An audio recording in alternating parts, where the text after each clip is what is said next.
Selamat pagi kepada Dr. Willy, Dr. Anna, Dr. Kanti, Dr. Pujul yang hadir di ruangan. Izin membacakan untuk laporan kasus departemen dengan judul tata laksana deposito tertutup pada satu pasien fraktur os nasal. Pada pendahuluan menonjol pada hidung wajah itu mudah terkena trauma. Kemudian trauma hidung sendiri adalah fraktur hidung, jenis fraktur paling umum, prevalensinya lebih dari 50% dari semua fraktur wajah. Insiden fraktur nasal meningkat seiring bertambahnya usia, kemudian fraktur hidung jarang terjadi pada anak di bawah 5 tahun. Jika terjadi, segera dilakukan evaluasi.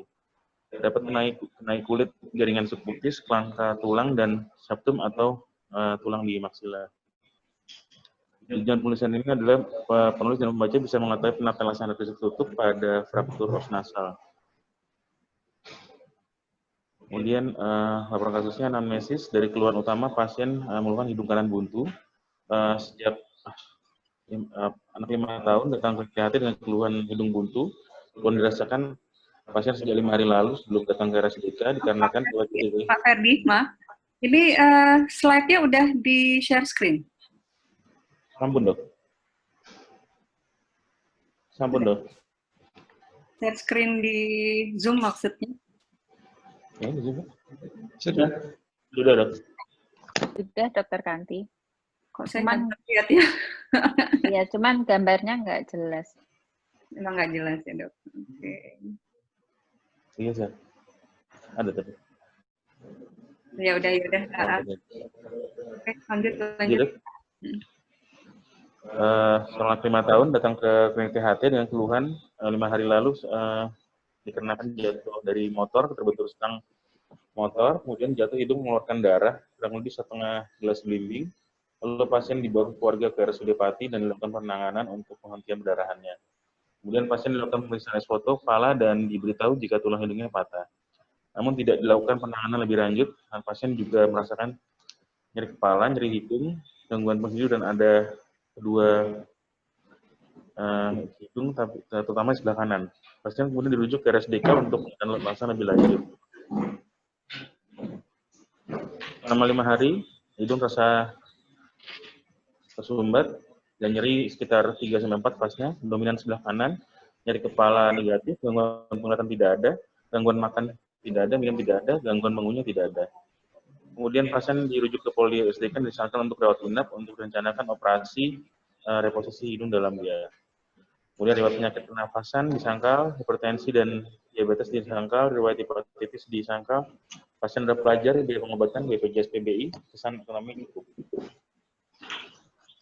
Dari KU baik, mentis, gizi cukup, telinga dan tenggorokan dalam batas normal, hidung luar tanpa deformitas, deviasi ke kiri, warna sama dengan kulit sekitar, kafum nasi kanan sudah dinilai, kafum nasi kiri sempit, septum terdorong ke kiri, mukosa edem sebelah kanan, epiremis kanan kiri, tampak sekret pada mukosa, pada hidung pada hidung, kontra hipertrofi sudah dinilai, perdarahan tidak ada, krepitasi sudah dinilai. Pemeriksaan laboratorium pada batas normal, konsul anestesi positif, COVID bukan COVID, diagnosa dengan faktor nasal trauma tumpul wajah.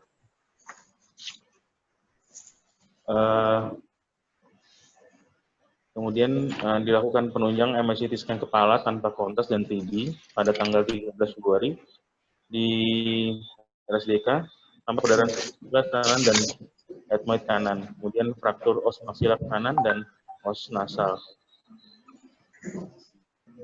Kemudian pada 1 Mei dilakukan tindakan operasi dosi tertutup fraktur nasal. Nanti pada 1 Mei persiapan pasien tampak ada deviasi ke sebelah kiri dan dilakukan hacking di rumah sakit daerah dari alatnya. Prosedur operasi anestesi umum hidung akibat fraktur direduksi dengan forceps walsum, angulasi ke kiri, kontralateral.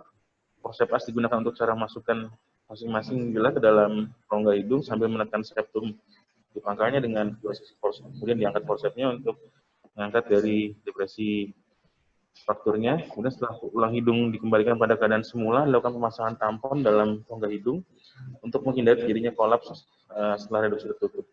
tampon dilumuri antibiotik dan dibuka setelah 2-5 hari. Kemudian fiksasi luar dengan gips bentuk T dan dipertahankan hingga 10 hari atau 7-10 hari. Kemudian ini tindakan operasi pertama dilakukan dengan forceps diangulasi ke kontralateral, kemudian diangkat dengan forceps, kemudian dilakukan penjahitan dan dilakukan spleen.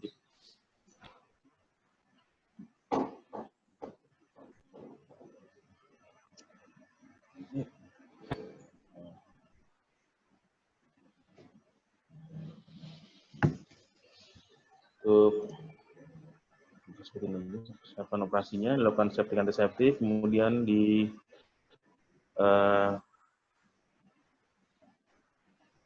pasien diposisikan, kemudian dipasang ringal pack, kemudian dari sisi patahan disiapkan dulu forceps untuk angulasi ke kontralateral dari sisi frakturnya.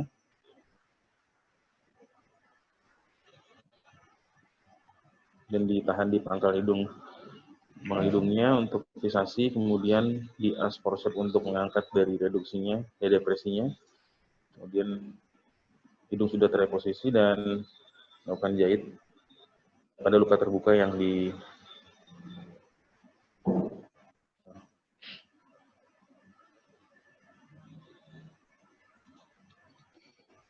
lakukan tampon hidung untuk fiksasi dari hidung yang sebelah kiri, fiksasi luar dengan gips spleen untuk menahan dari luar.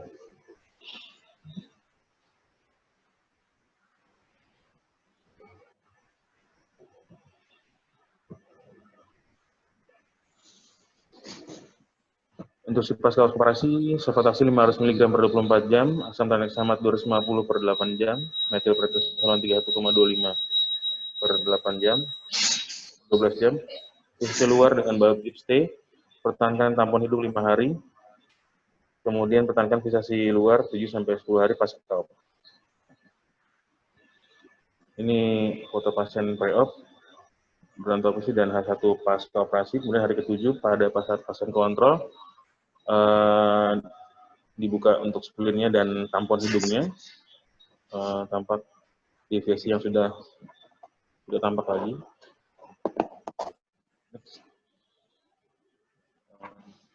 Pembahasan anatomi terdapat terdiri dari tulang, kartilago, dan septum. Arah membacanya untuk topografinya, arah kesefalik ke atas, kaudal dan lateral, medial, posterior, dan anterior. Ini struktur dari rangka tulang, ada os nasal, processus frontalis, os maxillaris, processus nasalis frontalis, os pomer, dan os ethmoid. Kemudian ada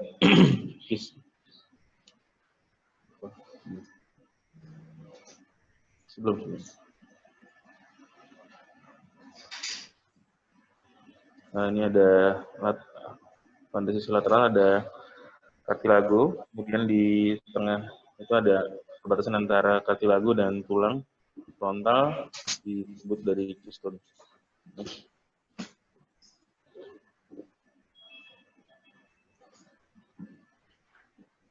Anatomi kartilago, rangka hidung luar, kartilago septum, kartilago lateralis, kartilago ala mayor dan ala minor. Kemudian ini anatomi hidung, dari struktur tulangnya adalah lamina perpendicularis ethmoid, os pomer, nomor 2. Kemudian nomor 3 ada cartilago septum, nomor 4 ada os palatina, tulang dari palatina. Kemudian ada prosesus di palatina itu sendiri di nomor 5, di dasar dari kafunasi. Kemudian ini arterinya, cabang dari arteri carotis camonis, arteri carotis interna, kemudian vaskulasinya di superior internasal memperdarahi ethmoidal anterior dan ethmoidal posterior. Kemudian ada eksternanya memberikan vaskulasi ekstranasal di infraorbita, maksilasi internal, labialis superior, dan angulasi cabang arteri, di mana letak perdarahan di luar yang sering dilakukan perdarahan. Kemudian arteri yang memperdarahi posterior inferior itu adalah vena palatina dan palatina mayor. Kemudian posterior lateral, nasal, dan septal, cabang dari ethmoidalis anterior. Ini persarafan, inervasinya, nervus ethmoidalis, vena dada, dan nasopalatina. Di ekstranasal ada di infraorbitalis, supratrochalis, infratrochalis. Di saraf infraorbitalis ini yang kadang membuat parestesia jika ada terjadi trauma di daerah infraorbital mengarah ke medial. Kemudian ganglion palatina yang ada di belakang dari koana, ujungnya inervasinya mempersarafi bagian posterior kafumnasi, sehingga saraf-saraf sensorik dari sebagian besar dari satu nasi berasal dari ganglion itu. Dan dari anamnesis, pemeriksaan dan penunjang didapatkan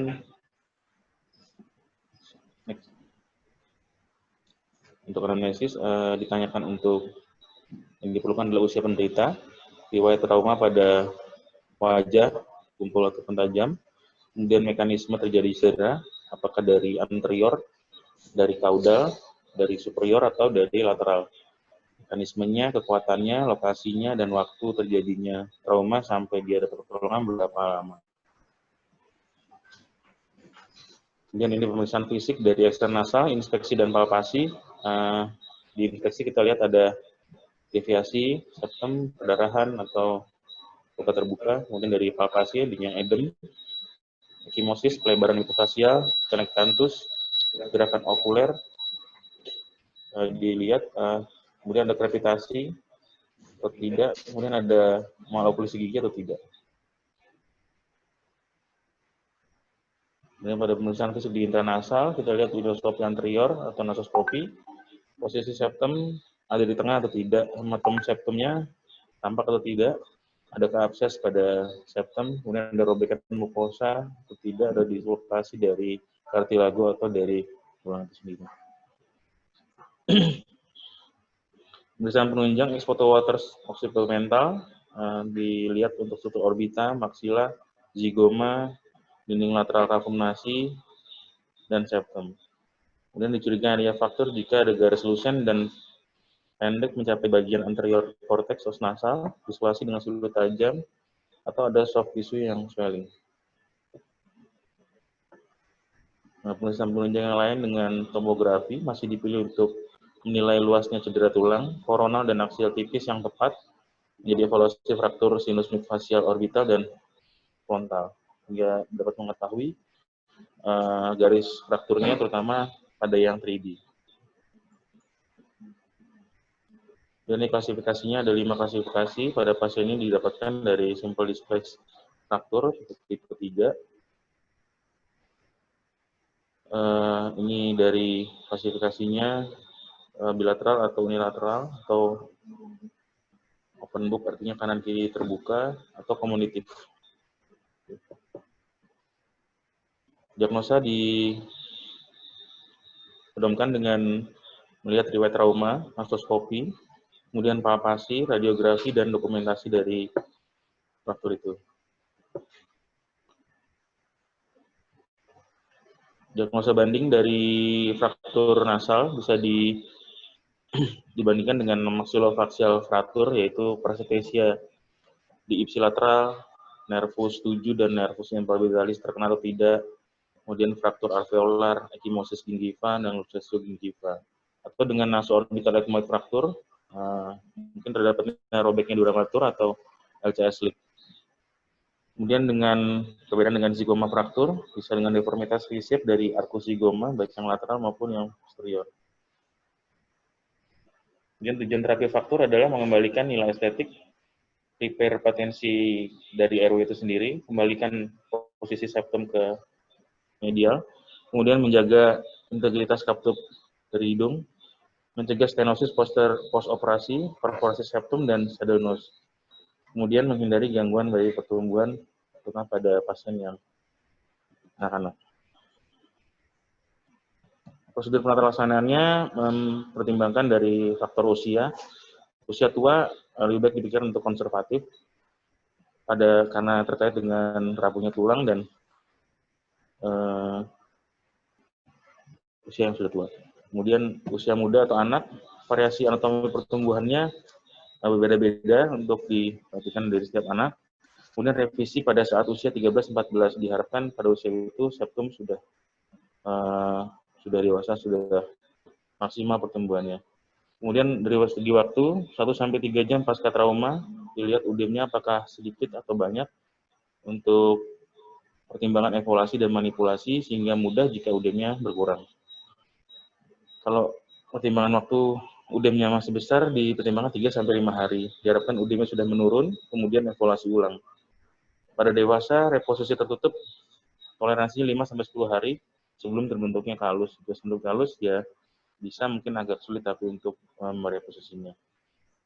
Dari segi anestesi, berat atau ringannya cedera, dilihat kemudian untuk kenyamanan dan operator dan pasien dipilih anestesi yang senyaman mungkin dengan GA. Bisa juga dengan lokal untuk reposisi tertutup dilakukan di poli. Kemudian reposisi tertutup durasinya 3 jam atau 3-10 hari pasca cedera. Pertimbangannya untuk melihat adanya udem. Reposisi terbuka apabila reposisi tertutup gagal dan terjadi reposisi yang tidak sempurna dapat menjadi pilihan.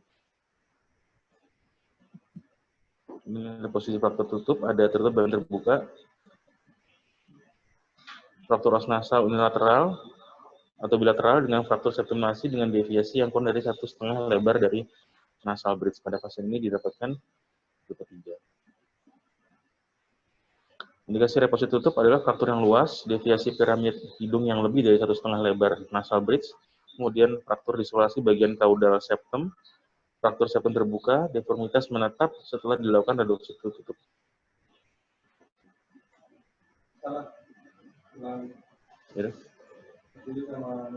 Indikasi reposisi tertutup, deformitas menetap setelah dilakukan reduksi.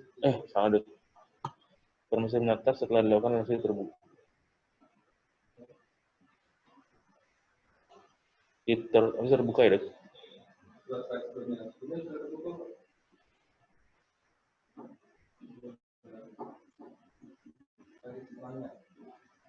Setelah. Ini tertutup. Terus berikutnya. Nah, ini kamu yang kamu pasang di sini tidak reposisi terbuka. Terbuka, Dok. Piramis lebih dari 1,5 atau lebih, dia tinggal banget. Iya, Dok. Jadi,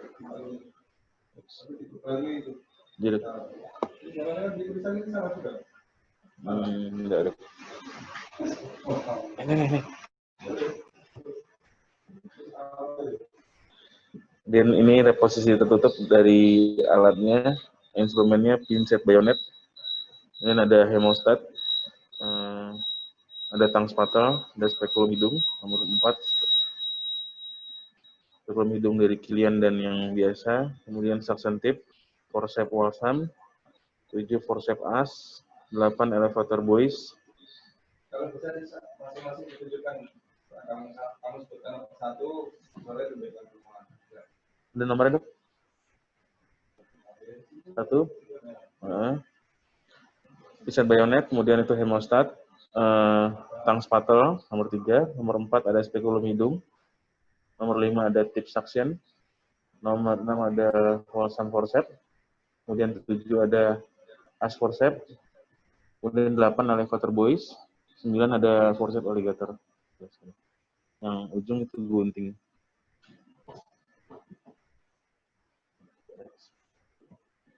Kemudian ini teknik reposisi tertutup. Dilokasi ke lateral pada satu sisi atau sisi lainnya terdepresi ke medial.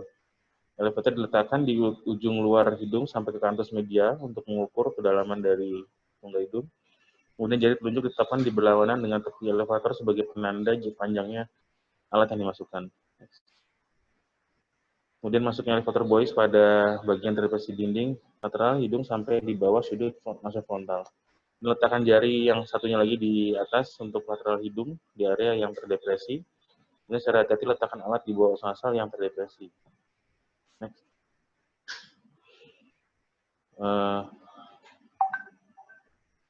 Elevator dimasukkan ke kavum nasi, kemudian angkat piramid dorsal hidung ke arah anterior. Secara simultan, ibu jari tangan melunjuk menekan ke medial dan prosesor frontalis yang terdislokasi. Kemudian alternatif lain adalah dengan as atau wall thumb digunakan untuk mengangkat dorsum nasi, pegang septum nasi dengan bagian blade dan arahkan ke septum pada garis lurus. Artinya satu tangan memegang di pangkal hidung, kemudian elevasi dari posterior ke anterior. Ini external spleen. Setelah reduksi external spleen, tidak perlu dipasang tampon intranasal untuk memproteksi dari dalam hingga tidak terjadinya deviasi septum kembali. Tampon di intranasal hemostatik dilepas 24 jam pasca operasi. Jika tampon itu untuk fisator dilepas 5-10 hari bersamaan dengan external spleen dibuka, tentunya dengan aplikasi antibiotik. Tutup, perawatan pasca operasi membutuhkan tampon dan spleen masa dilepas 3-5 hari pasca operasi. Cegah hembusan napas kuat lewat hidung dan dijaga tidak terkena trauma kembali. Tidak boleh dilakukan angkat-angkat berat supaya tidak ada eksplorasi yang berlebih di tempat luka. Kemudian kompres es bila dibengkak, mamar pasca operasi. Pengestrian dapat tetap ada antara 4-6 minggu pasca operasi. Asal salin untuk membersihkan kusta 3-4 kali per hari. Kemudian komplikasi ada yang dini, ada yang lambat. Yang dini saat setelah operasi adalah edema, ekimosis, epitasis, hematom, terjadinya infeksi, fraktur lamina cribriformis, sehingga terjadinya LCS leak, terjadi juga anosmia, epitasis yang persisten, kemudian obstruksi jalan nafas. Kemudian cedera pada ligamen canthus medial, atau cedera pada lacrimalis, ductus lacrimalis. Fase lambatnya mendapatkan obstruksi jalan nafas, kemudian fibrosis, kontraktur dari mukosa hidung sendiri, kemudian deformitas, dapatnya sinekia, saddle nose, perforasi septum, dan nyeri yang kronis.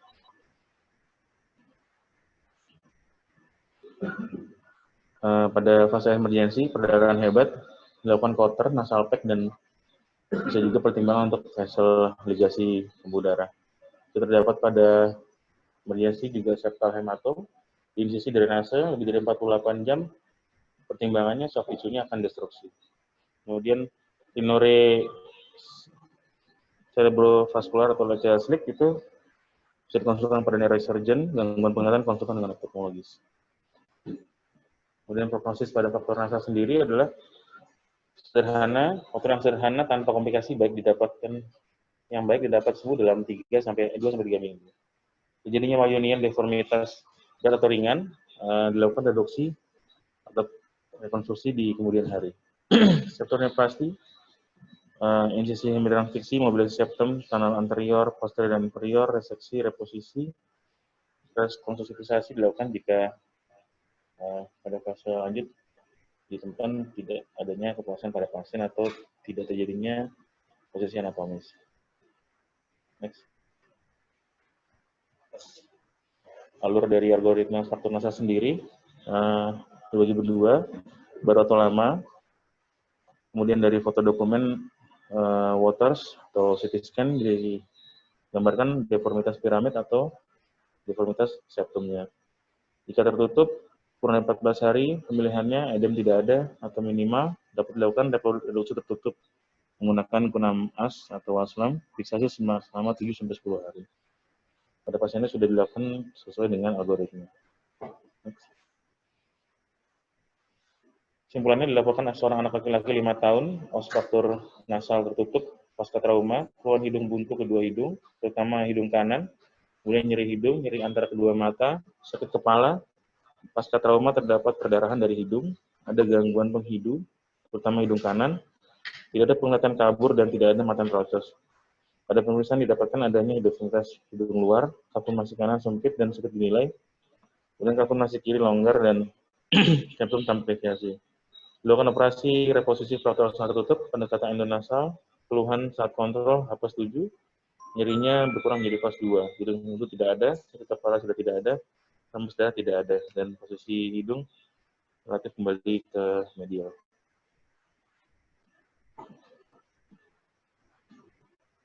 Terima kasih, Dok. Terima kasih Pak Ferdi atas penjelasannya yang komplit lengkap. Baiklah, kita beralih ke penelaah materi. Masih tetap sama ya sepertinya Dr. Adi, silahkan. Assalamualaikum warahmatullahi wabarakatuh. Makasih dokter atas kesempatannya. Izin dokter, ini sangat kasus yang sangat sering ditemukan dan sangat menarik. Izin bertanya untuk dokter Ferdi,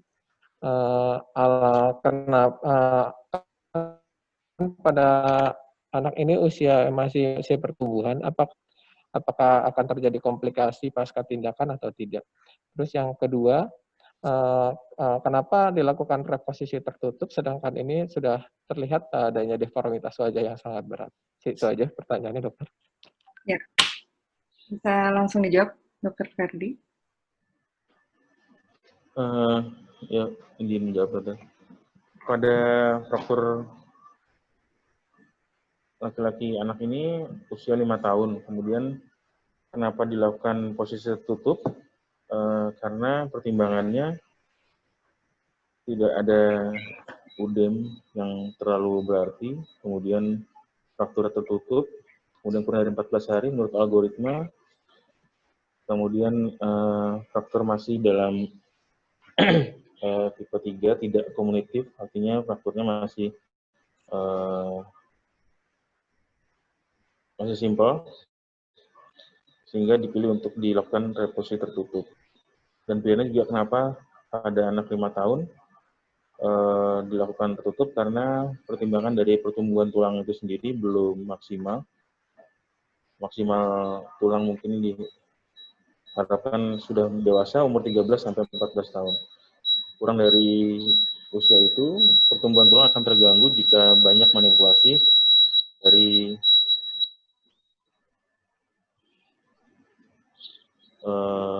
intervensi operasi.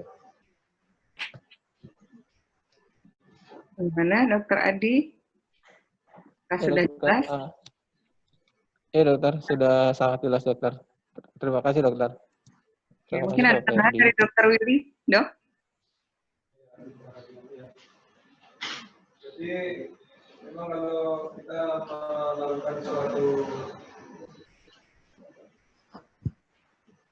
melakukan suatu tindakan sama juga seperti manipulasi tadi, tapi ini indikasinya lebih tegas sebenarnya ya untuk pemilihan apakah mau dilakukan teknik tertutup, apakah mau dilakukan teknik terbuka, apakah mau dilakukan terbuka. Reposisi tertutup itu seperti apa yang telah disampaikan Ferdi tadi dengan rangkaian presentasinya dengan menggunakan alat balsam, as maupun dengan elevator Boyes. Reposisi semi terbuka itu atau lazim disebut osteotomi eksterna itu sama seperti CWL, hanya membuat lubang kecil saja di kulit, kemudian diketukkan seperti itu di dinding lateral kavum-nasi. Sementara yang betul-betul open itu seperti kita memancungkan atau membuat estetik buatan pada hidung, yaitu membuat suatu insisi transfiksi seperti itu. Jadi kalau seperti ini, sebenarnya kalau indikasinya secara waktu ini sudah melalui atau sudah hampir memenuhi indikasi harus dilakukan indikasi fraktur terbuka, karena kejadiannya adalah tanggal kurang lebih minggu pertama Februari dan dilakukan rekonstruksi baru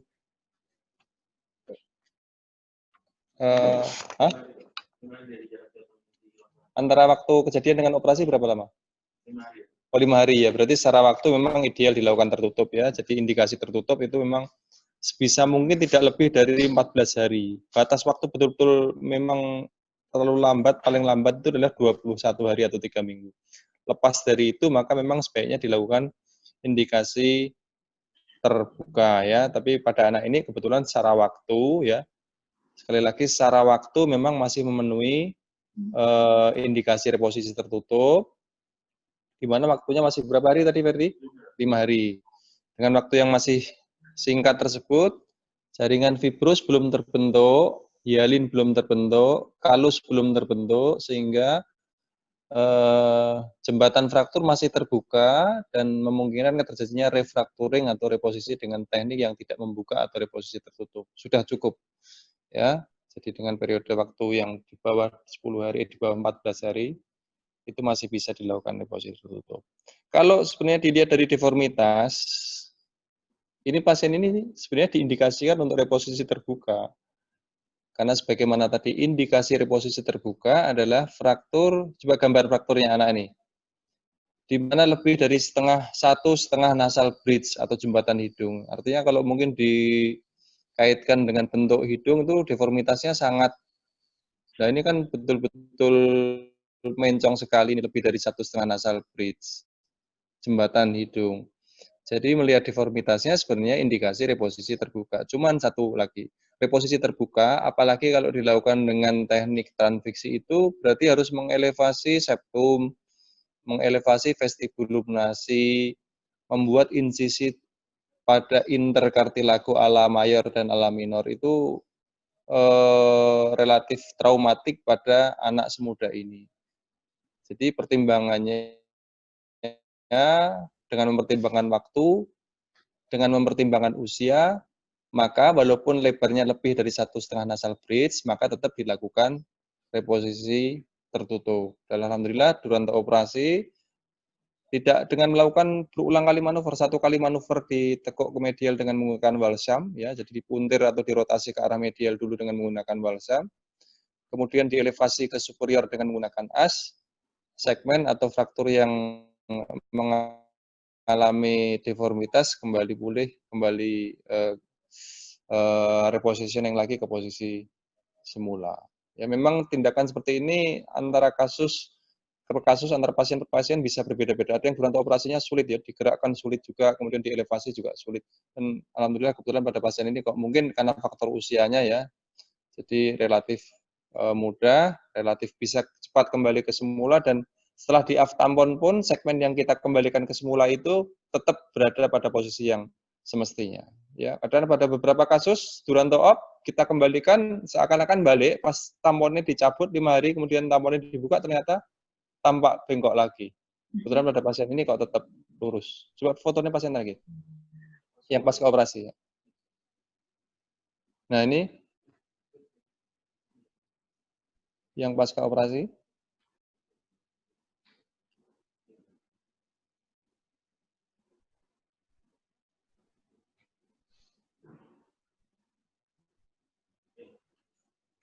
Bisa dibesarkan ya.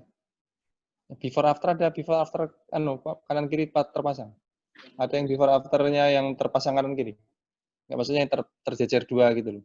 Enggak ada. Oh ya, ya sudah. Ya ini yang pojok kiri atas itu adalah yang sebelumnya tampak sedemikian deformitas, yang kanan sudah handsome, Mbak artis cilik. Ya.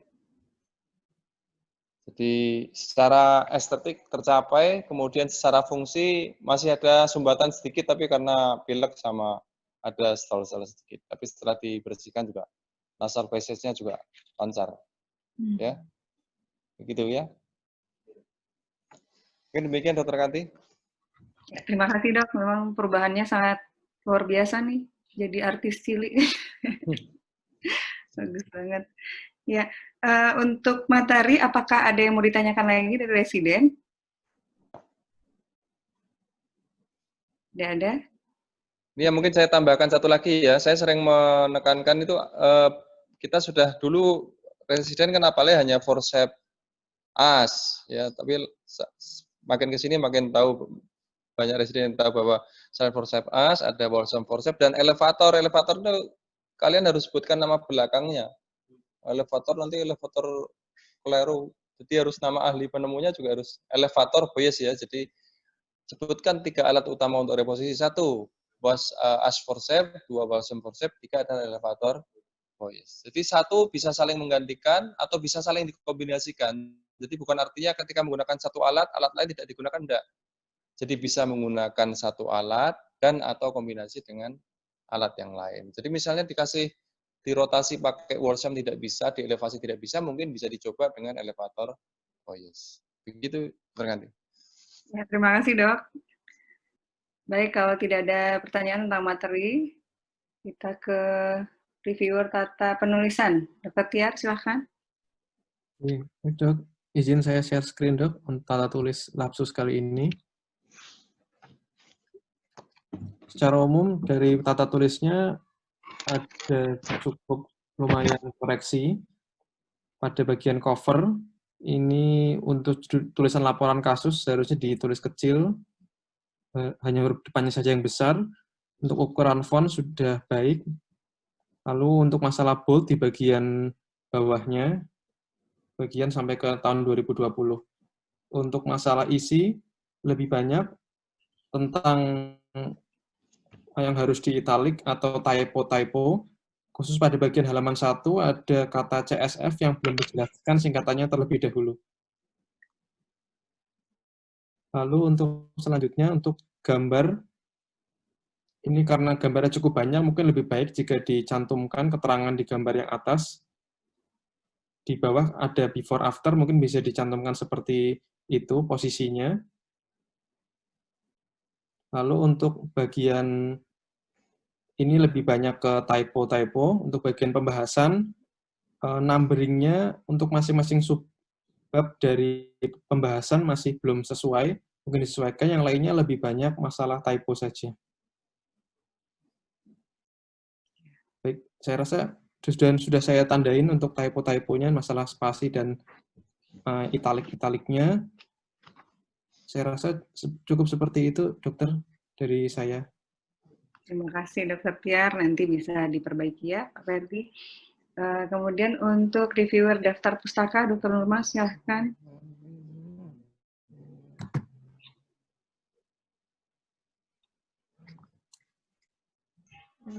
Assalamualaikum warahmatullahi wabarakatuh.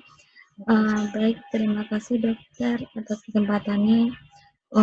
Daftar pustaka ini mengikuti kaidah Vancouver.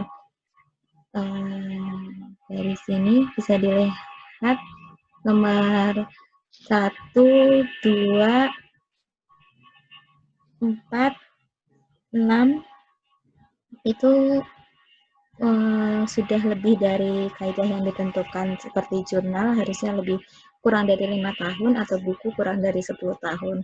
Kemudian penulisan second edition harusnya disingkat seperti ini 2 NDF. Kemudian untuk penulisan halaman, angka yang sama tidak perlu disebutkan lagi. Untuk penulisan judul, huruf kapital hanya di awal judul. Kemudian ada beberapa yang perlu dikoreksi, sudah saya tuliskan semuanya, dokter. Oke. Terima kasih, Bu Nurma. Untuk review daftar pustakanya, ada tambahan dari Dr. Willy? Tidak ada, dok? Kalau gitu langsung ke penelahan dari staf, Dr. Ana. Silahkan, dok. Ya, terima kasih Dr. Kandi. Bentar.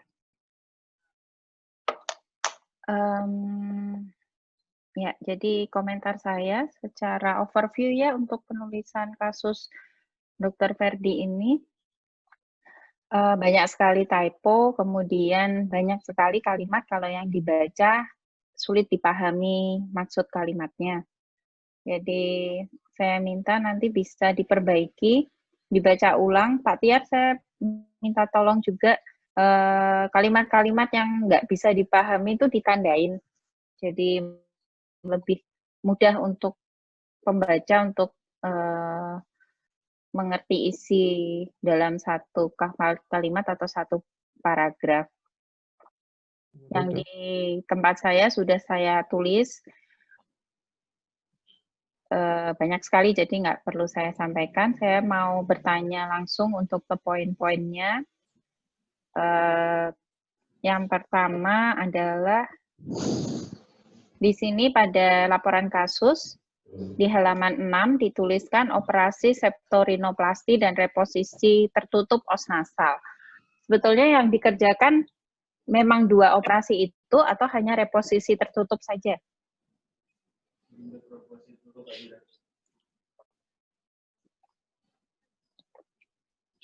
Langsung dijawab, Pak Ferdi.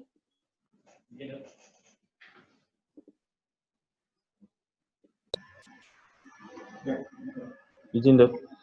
Ya. Hanya reposisi tertutup os nasal aja, dok.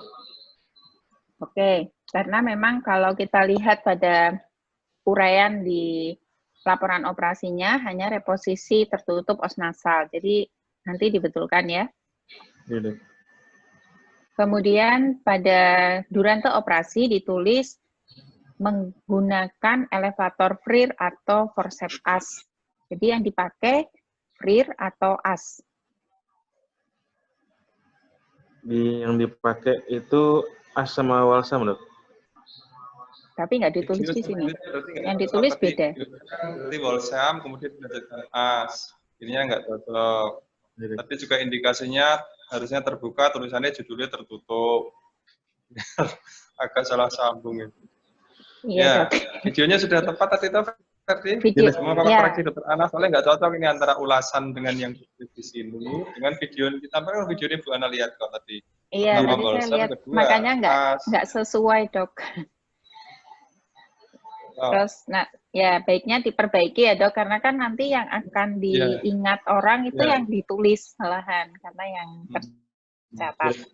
Kemudian di sini dituliskan ada terapi injeksi antibiotik dan injeksi metilprednisolon. Bisa dijelaskan indikasinya? Antibiotiknya pre-op sama post-op, Dok, untuk rawat inapnya, karena curiganya profilaksis, Dok. Curiga profilaksis atau curiga terjadi infeksi? Curiga terjadi infeksi dan profilaksis pre-op ini juga, Dok.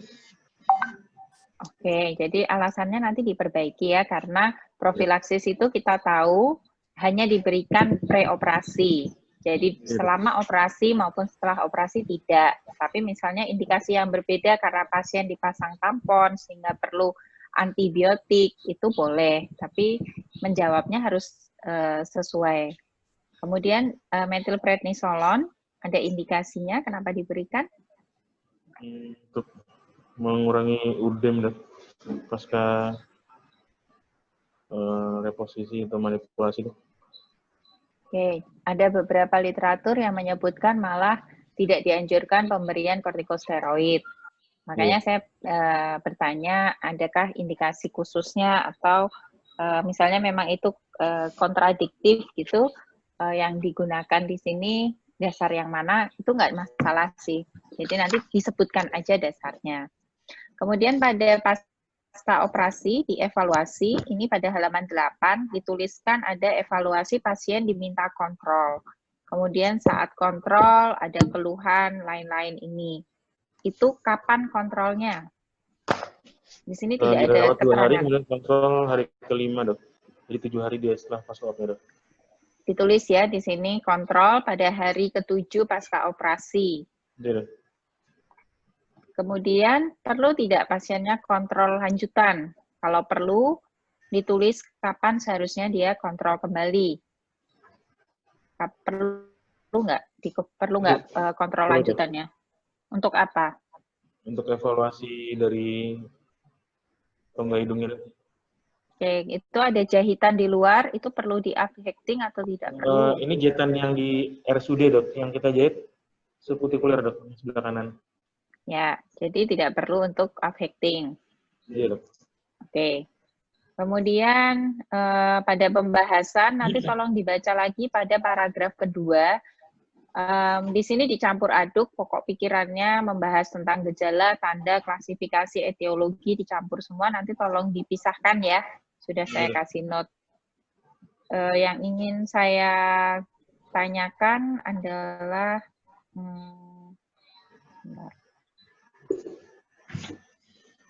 ya, di sini pada halaman 18 ditulis, jika mekanisme cederanya berat, pemeriksaan keseluruhan mungkin diperlukan, termasuk riwayat okulomotor atau gangguan penglihatan. Yang dimaksud riwayat okulomotor bisa dijelaskan? Ini, Dok, izin untuk penglihatan sebelum trauma dan setelah trauma, apakah ada perbedaan, Dok? Okulomotor artinya pengertiannya apa ya, Pak? Kalau penglihatan kan visus ya? Gerak bola mata, Dok. Ya, maksudnya gangguan gerak bola mata sebelum gitu. Iya, Dok. Apakah ada strabismus juga sebelumnya atau memang normal terus kemudian sekarang jadi tidak normal? Oke, berarti maksudnya mungkin riwayat gangguan gerak bola mata dan gangguan penglihatan sebelumnya gitu. Iya, Dok. Oh ya, ya nanti diperbaiki ya. Kemudian mengenai radiologi. Jadi pada radiologi ini nanti di yang lain-lain juga ya, kalimat seharusnya SPOK ya, subjek ada di depan. Kemudian kalau ada 2 kalimat itu seperti yang di bawah itu dilihat lagi apakah itu memang 1 kalimat yang bisa digabung atau memang harus 2 kalimat yang terpisah seperti ini. Ini banyak kalimat yang sulit dipahami, Dr. Willy, mohon maaf ya Dok. Kemudian pada halaman 21, saya mau konfirmasi Pak Ferdi, ini disebutkan pada reposisi tertutup, itu dituliskan menentukan keuntungan terbukanya akses adalah tampilan yang lebih baik dari segmen ratakan dan kemungkinan reposisi dan fiksasi yang tepat. Itu maksudnya apa ya? Halaman 3 dan 17. Typo mungkin. Ya, nanti kalau semua yang typo nanti berarti saya harus diberi revisinya ya. Kemudian pertanyaan saya adalah pada pasca operasi di sini disebutkan di halaman 25 pasien menjaga kepala pasien dalam posisi agak tinggi sebelum operasi dan pasca operasi dapat secara signifikan meningkatkan udem dan rasa sakit. Kemudian pada kalimat di bawahnya disebutkan pada pasien ini posisi kepala head up 40 derajat. Jadi yang dimaksud posisi agak tinggi itu seperti apa? Terus kenapa kalau itu memang meningkatkan udem dan rasa sakit, kenapa pada pasien ini diminta head up 40 derajat?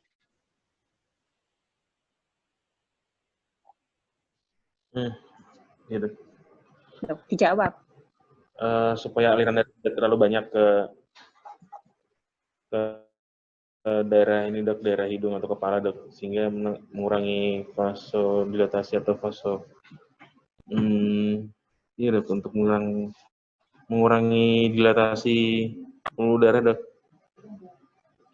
Jadi kalau posisinya lebih rendah dari 40 derajat, apa yang akan terjadi? Kalau posisinya lebih tinggi dari 40 derajat, kemungkinan apa yang terjadi?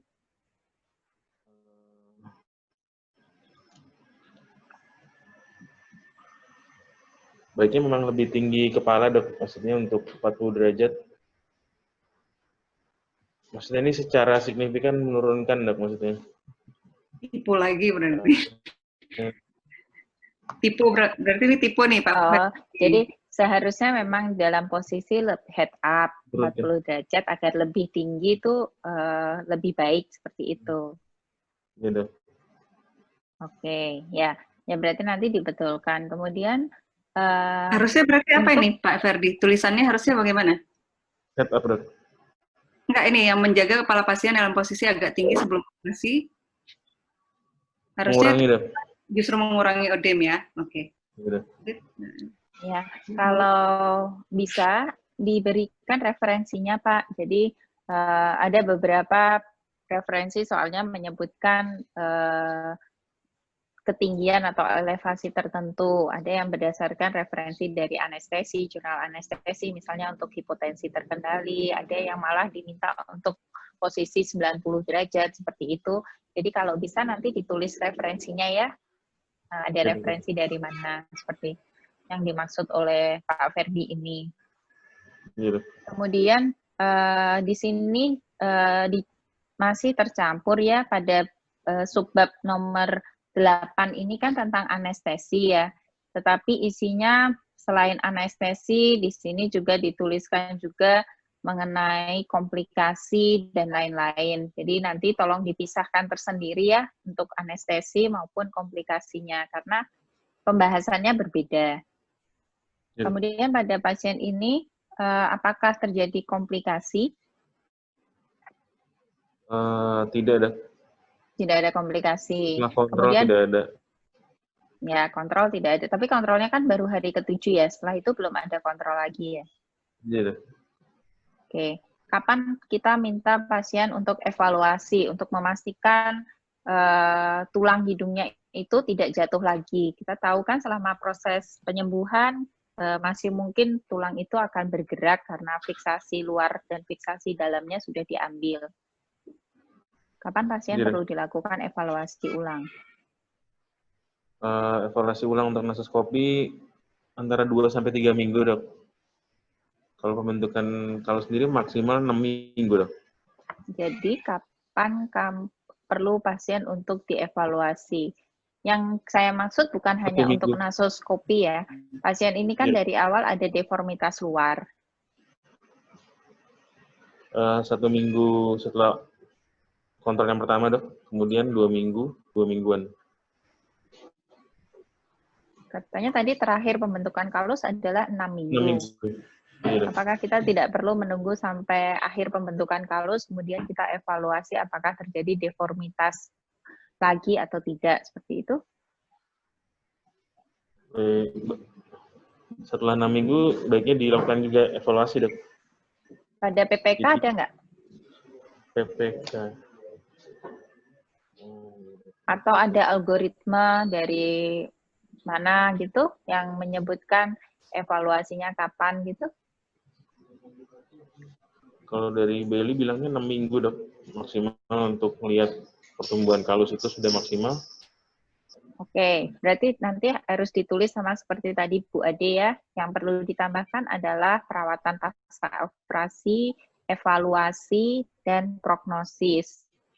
Sekarang untuk evaluasi nanti ditambahkan subbab tersendiri. Kemudian pada evaluasi yang perlu dicantumkan adalah apa saja yang akan dievaluasi. Dari inspeksi luar, Dok. Kemudian inspeksi dalam, kemudian penilaian dari bentuk anatomis mukosa dan rongga hidung, Dok. Kemungkinan yang akan terjadi apa, Pak? Apa temuan yang mungkin didapatkan kalau misalnya ada kelainan atau dia lukanya tidak sesuai yang diharapkan? Ya kemungkinan ada yang komplikasi ini, Dok. Komplikasinya mungkin ada stenosis, ada obstruksi jalan nafas karena ada sinekia, atau malah saddle nose, atau perforasi septum. Kemudian, apa lagi? Atau malah deformitas kembali, Dok. Fibrosis dan kontraktur gitu. Ya, itu harus ditulis ya. Jadi pada saat evaluasi, kita mengevaluasi gejala dan tanda. Gejalanya apa saja, kemudian tanda klinisnya apa saja yang ingin kita cari. Jadi kalau kita melakukan evaluasi, kita harus tahu kelainan apa sih yang mau kita cari pada pasien dengan pasca reposisi tertutup atau pasien pasca reposisi terbuka. Itu harus sudah tahu dulu kelainan apa yang ingin dilihat. Jadi kita bisa spesifik langsung mencari kelainan tersebut. Misalnya tadi septum deviasi, sinekia, stenosis vestibulum, itu nanti harus dicantumkan ya. Yang terakhir yang perlu dicantumkan pada penanganan adalah prognosis. Prognosis pasien ini gimana, Pak? Prosesnya cenderung baik, Dok, karena ini fraktur nasas. Iya, Dok. Ya, kenapa kok baik? Karena ini cenderung di fraktur nasas sederhana tipe 3 unkomunitif. Kemudian dalam 3 hari tidak ada hematom yang berlebihan pre ataupun post-op-nya, Dok. Kemudian tidak banyak manipulasi yang dilakukan, artinya dilakukan reposisi tertutup, sehingga diharapkan tidak terlalu banyak malunion atau deformitas yang sampai ke arah berat, sehingga tidak diperlukan lagi reduksi atau reduksi pada pasca kontrol atau pasca operasi. Oke, nanti pada prognosis harus dituliskan faktor-faktor apa saja yang berpengaruh pada prognosis pasien pasca operasi. Misalnya usia anak, usia dewasa, usia lansia, berbeda nggak prognosisnya? Beda, Dok. Berbeda. Kemudian jenis fraktur atau deformitas yang terjadi. Kemudian jenis penanganan. lama penanganan dari onset itu berpengaruh nggak pada prognosis? Pengaruh, dokter. Ya, jadi nanti tolong ditulis ya pada prognosis dibedakan berdasarkan tadi sehingga belajarnya sistematis. Jadi kalian kalau misalnya punya pasien seperti ini, kita tahu mau evaluasi apa, kemudian kita bisa memperkirakan sejak awal hasilnya nanti akan menjadi seperti apa, gitu ya. Terus yang terakhir disimpulan, kenapa pada resume pasien ini cuma ditulis tentang keluhan saja, tetapi nggak ada hasil pemeriksaan fisiknya post operasi. Apa nggak penting? Dokter, tambahkan, dok. Ya. Penting, dok. Ya, mungkin itu aja dari saya. Nanti saya kirim ya filenya. Terima kasih, Dokter Kanti. Terima kasih, Dokter Ana. Sangat komplit reviewnya. Gimana, Dokter Ferdi? Ada yang mau ditanyakan lagi? Sudah, dok. Cukup, dok. Presiden yang lain, ada yang mau ditanyakan? Tidak ada. Izin bertanya, dokter. Ya, silakan Bu Sufi. Ya, izin bertanya untuk Pak Ferdi. Untuk pemasangan gips pada hidung, saya pasien dengan pasca fraktur ini, saya melihat beberapa literatur. Sebenarnya yang paling sesuai, paling pas ini ada enggak menurut Pak Ferdi? Karena ada yang lihatnya seperti gede sekali, seperti yang pasien Pak Ferdi kan besar sekali dengan kupu-kupu, ada yang cuman stick doang kayak plester gitu. Terima kasih. Silahkan dijawab Pak Ferdi. Izin menjawab, dok. Si fraktur sendiri mungkin sama dengan fraktur tempat lain harus melewati dua patah fraktur atau simpelnya sebagai fiksator dari fraktur itu sendiri. Dari wajah ada fiksator horizontal dan vertikal dari baterai itu sendiri, sehingga untuk fiksasinya difiksasi ke baterai yang horizontal di frontal, kemudian di nasolabial atau di alveolar sebagai fiksasi kedua, sehingga harapannya fiksasi di medial hidung tetap terjaga, dok, melewati dua sendi. Ya. Bagaimana, Bu Sufi? Atau ada tambahan dari Dr. Willy, dok?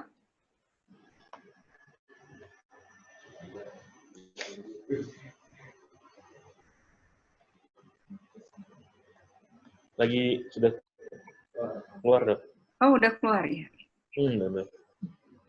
Masih online tapi mungkin di saku, dok. Sama-sama. Oh iya, dok. Ampun, dok. Visit nih, visit. Aku sambil visit, sambil tak rumah sih sebenarnya visit. Enggak, itu kalau idealnya sih ya tetap dengan prinsip T itu ya, jadi menjaga supaya tidak kemudian drop lagi dan kemudian menjaga supaya tidak kelateralisasi ke medial, ke lateral lagi. Jadi T cuman memang untuk pasien ini T-nya T hebo, jadi terlalu lebar. Kan tidak harus selebar dan seluas itu ya, tetap T tapi tipis saja bisa. Ya. Gitu Bu Sufi. Baik, terima kasih. Ya. Baik, terima kasih Dr. Willy, Dr. Ana, dan seluruh residen. Kita cukupkan untuk pembacaan hari ini. Wassalamualaikum warahmatullahi wabarakatuh. Ferdi tutup nih. Waalaikumsalam. Ya.